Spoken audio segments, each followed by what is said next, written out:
retour sur le plateau TV Boulangerie et en direct, porte de Versailles, plus exactement sur le salon Syrah Européen ici à Paris, sur le stand de la Confédération nationale de la boulangerie, pâtisserie française. Et pour cette 19e émission, l'avant-dernière de ces 4 jours du salon, nous avons autour de table Dominique Orac, le président de la Confédération nationale de la boulangerie, pâtisserie française. Bonjour. Merci Dominique d'être présent. Nous avons aussi Cécile Lada-Daillé, vous êtes responsable durabilité intercéréale. Oui, bonjour. Bonjour et bienvenue Cécile. Et Guilhem Bourrier, vous êtes membre de l'Académie d'agriculture de France. Enfin, je sais que vous avez plusieurs casquettes aussi. Bonjour, et bienvenue. Alors, nous vous avons réunis, mesdames, messieurs, pour parler de l'empreinte carbone des champs, plus exactement, voilà, l'empreinte carbone des champs qui est un sujet majeur compte tenu du changement climatique que nous avons. Alexandra, c'est toute la filière d'ailleurs qui est impliquée et qui se mobilise pour trouver des solutions pérennes. Nous allons en parler avec vous, mais tout d'abord, nous allons faire le point avec vous, Guilhem Bourrier, afin de mieux comprendre les enjeux de l'empreinte carbone des champs, Alexandra. Tout à fait. On va commencer par une première question pour vraiment bien comprendre le sujet et ses enjeux. Est-ce que vous pourriez tout d'abord nous expliquer la différence entre la notion de captation et celle de séquestration ? Oui. Donc, la captation, ça consiste à fixer le CO2. L'essentiel, c'est la photosynthèse qui fixe le CO2 sous forme de sucre, d'amidon, de protéines, dans la matière vivante, végétale, puis ensuite consommée et relibérée à l'atmosphère par la respiration.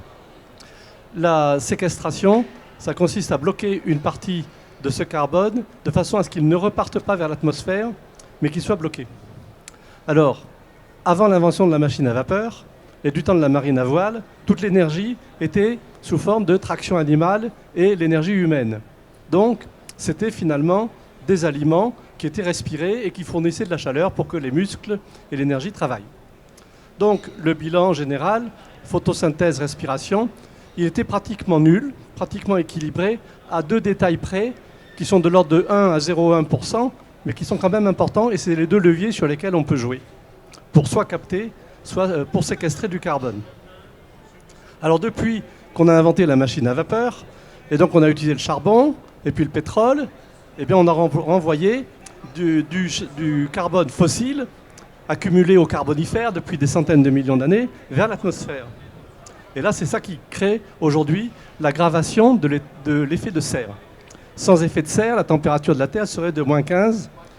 Grâce à l'effet de serre, elle est de moins 18, elle est de plus 15. Donc le problème, ce n'est pas l'effet de serre, c'est l'accentuation de l'effet de serre par l'excès de CO2 renvoyé qui avait été stocké pendant des millions d'années sous forme de charbon ou de fossiles. Donc c'est ça auquel il faut mettre fin. Et ça va prendre un petit peu de temps. Alors en attendant, il y a donc 2 leviers sur lesquels on peut jouer et qui sont des phénomènes naturels. Il y a 2 leviers qui font qu'il y a des fuites et que donc il y a du carbone qui ne repart pas vers l'atmosphère. Le premier, c'est que le CO2, il se dissout dans l'eau, ça fait comme de l'eau gazeuse, et c'est un peu acide, et ça altère les roches, et c'est le mécanisme de formation des sols. Mais il faut 25 000 ans pour faire transformer 1 mètre de granit ou 1 mètre de basalte en 1 mètre de sol. Et donc ce mécanisme-là, on a calculé que pour qu'il réagisse par rapport au CO2 qu'on a renvoyé dans l'atmosphère récemment, ça prendra 50 000 ans. Donc c'est pas là-dessus qu'on peut jouer, à l'échelle humaine. Le deuxième levier, c'est le carbone qu'on peut séquestrer dans les sols sous forme de matière organique des sols, par exemple avec des variétés à paille longue plutôt que des variétés à paille courte, avec des couverts végétales, de façon à faire que la matière organique transformée par les champignons se stocke dans les sols. Et ça peut jouer, ça ne va pas faire des miracles, mais ça peut nous permettre de gagner quelques dizaines d'années en attendant qu'on ait petit à petit dégagé notre économie pour être indépendant des combustibles fossiles. C'est déjà pas mal, une dizaine d'années, Alexandra. Oui, mais alors du coup, à quelles conditions l'agriculture pourrait être séquestratrice de carbone ? Alors, il faut augmenter les rendements, il faut avoir suffisamment de rendement pour avoir des retours au sol, et il faut éviter de brûler les pailles, par exemple. Il faut enfouir la matière organique dans les sols. Il y a les racines elles-mêmes qui se décomposent et qui ne vont peut-être pas se décomposer complètement.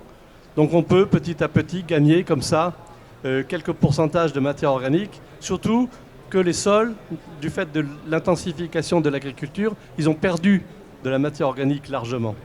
Donc en combinant des prairies permanentes, des systèmes de culture comme l'agriculture de conservation des sols, éviter que le sol soit nu pendant l'hiver, différents systèmes de culture, on peut petit à petit augmenter la quantité de matière organique des sols. Il y a des essais qui l'ont fait qui montrent que ça marche à peu près. Donc on va pouvoir de cette façon-là passer de niveaux faibles de matière organique, trop faibles parce qu'ils étaient plus élevés avant, à des niveaux un peu plus satisfaisants. Et ça, c'est très bon pour l'activité biologique des sols. Ça permet de lutter contre l'érosion des sols. Donc ça permet de gagner de la fertilité. Ça permet de faire des économies de fertilisants, des économies de pesticides. Donc tout ça, c'est très très bon. Alors au bout de quelques dizaines d'années, on arrivera à un nouvel état stationnaire et on ne pourra pas aller tellement plus loin. Mais pour quelques dizaines d'années, c'est un levier sur lequel on peut jouer. Et alors, quel est l'intérêt de la culture intermédiaire comparée aux engrais de synthèse ? Alors, le problème des engrais de synthèse, c'est que pour une tonne d'engrais de type ammonitrate, il faut consommer une tonne de pétrole. Et si on oriente la sélection génétique vers des variétés ou des espèces qui ont un meilleur enracinement, ces variétés ou ces espèces vont pouvoir être plus robustes, moins exigeantes en engrais, aussi bien surtout azotés, et aussi bien en engrais phosphatés et potassiques. Donc il faut jouer sur les racines, et c'est vers ce sur quoi, en ce moment, la sélection génétique va essayer de s'orienter. Eh bien, merci beaucoup. On y voit déjà un petit peu plus clair, ce qui va nous permettre d'en parler du coup maintenant avec vous, Cécile Adadayi. Vous êtes donc responsable durabilité RSE chez Intercéréales. Et donc dans cette problématique, la filière est contributrice autant qu'elle est impactée.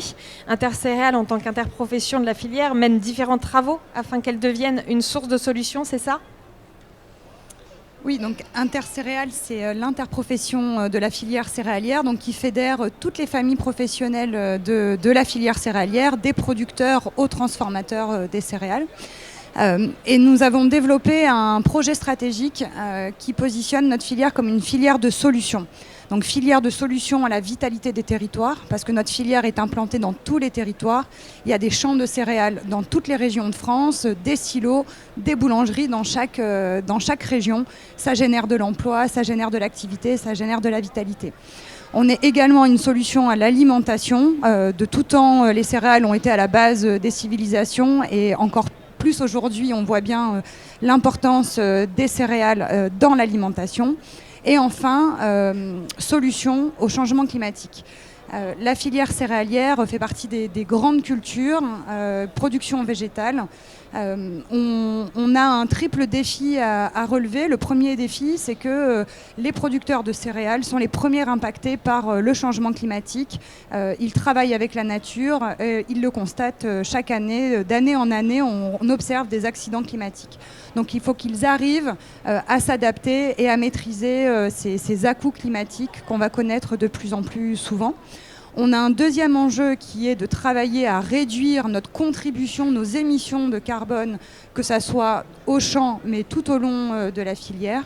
Et enfin, on a un enjeu de promouvoir notre contribution positive à ce changement climatique, de par la capacité des producteurs de céréales de stocker du carbone dans le sol, mais pas que. On est aussi à la source de bioénergie, de biomatériaux, et donc on va pouvoir se substituer à tout ce qu'on appelle à base de carbone fossile. Et donc on est à ce titre-là une filière de solutions.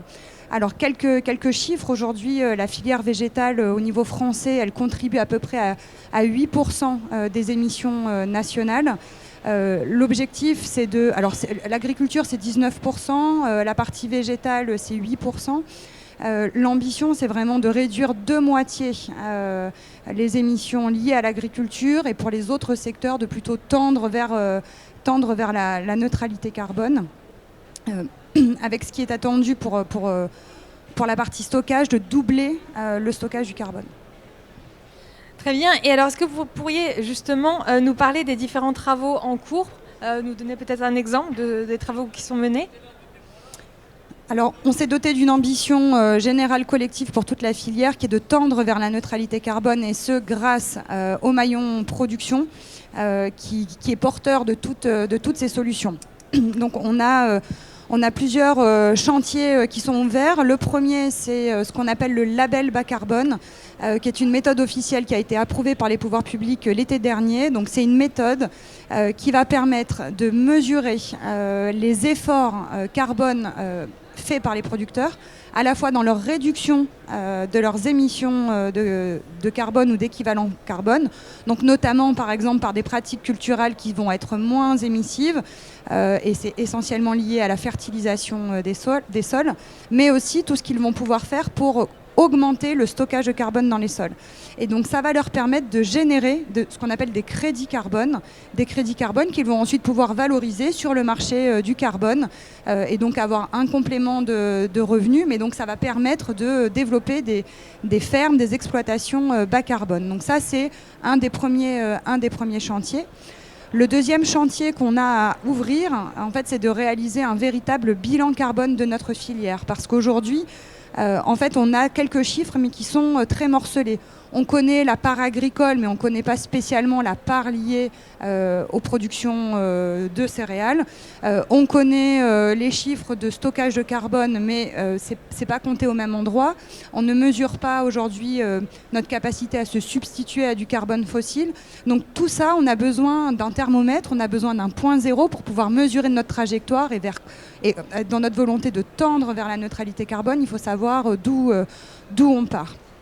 Et puis ensuite, une fois qu'on connaîtra ce point de départ, pour aller vers notre ambition de tendre vers cette neutralité carbone, il va falloir qu'on travaille une véritable feuille de route de décarbonation de notre filière. Et là, ce qu'on attend vraiment, c'est du maillon production, de réduire de moitié ses émissions, d'augmenter, de doubler en fait ses capacités de stockage. Et puis les autres maillons, donc toutes les étapes de transformation, y compris la logistique, va devoir tendre vers cette neutralité carbone. Merci à vous, Cécile Haddadi. Dominique Oract, l'empreinte carbone des champs concerne toute la filière, comme on le disait à l'instant. Et à ce titre, la Confédération est pleinement impliquée dans la recherche de solutions. Comment, Président ? Alors écoutez, c'est quelque chose d'un petit peu nouveau au niveau de la boulangerie, même si on sait qu'au niveau carbone, avec la cuisson, etc., on n'est pas les meilleurs élèves du fait que tout ce qui rentre dans une boulangerie est cuit. Mais par contre, on a quand même, au dernier salon de l'agriculture, entamé une première table ronde où d'ailleurs certains étaient invités on avait des climatologues, tous les gens de l'INRAE, etc. Et cette table ronde a été nommée Objectif bas carbone. Donc le but, c'était de rassembler toute la filière et voir ce qu'il y avait, puisqu'on avait quand même des éléments intéressants. Comme je ne veux pas reprendre ce qu'on vient de dire maintenant, mais c'est le fait que les champs captent le carbone, même on s'aperçoit certaines céréales plus qu'une forêt. Après, le tout, c'est d'arriver à les fixer, mais notamment dans les fruits secs, je crois les lentilles. Donc tout ce qui arrive maintenant dans les nouveaux pains sont des éléments très importants pour le bas carbone. Donc le tout, c'est qu'on soit au courant de cette filière et aussi qu'on travaille ensemble pour voir comment on peut communiquer sur tous ces bienfaits. En fait, manger du pain, vous respirerez ou vivrez bien une fois de plus. Donc on travaille ensemble avec des gens qui sont des spécialistes. Et nous, arrivés au bout de la chaîne, écoutez, on fera déjà de communiquer ce qu'il y a et aussi d'essayer de réduire toute la consommation, puisque c'est le cas. Par exemple, on voit qu'aujourd'hui, il y a des subventions qui sont données jusqu'à 50% du prix d'un four qui, lui, ça va être payé par le fait l'ADEME ou je ne sais pas quelle organisation qui va aider à changer les fours pour être moins au niveau de l'empreinte carbone. Donc après aussi les vérifications du froid, etc.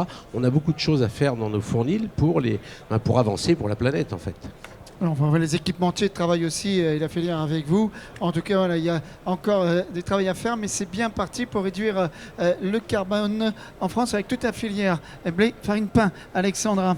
Tout à fait. Je pense que là, on y voit déjà un petit peu plus clair sur l'état des lieux et sur les travaux qui sont menés parfois dans la discrétion, mais qui sont bien en cours. Et c'est très encourageant de savoir tout ça et de voir votre implication à tous. C'est la fin de cette émission, l'avant-dernière. Merci de nous avoir suivis. On se retrouve dans quelques instants pour la dernière, le bilan du salon. Et puis, on annoncera évidemment les vainqueurs des concours dont la Confédération nationale est partenaire, la Coupe du Monde et la Coupe de France des écoles. C'est en quelques instants sur le plateau TV Boulangerie. Merci, à tout à l'heure.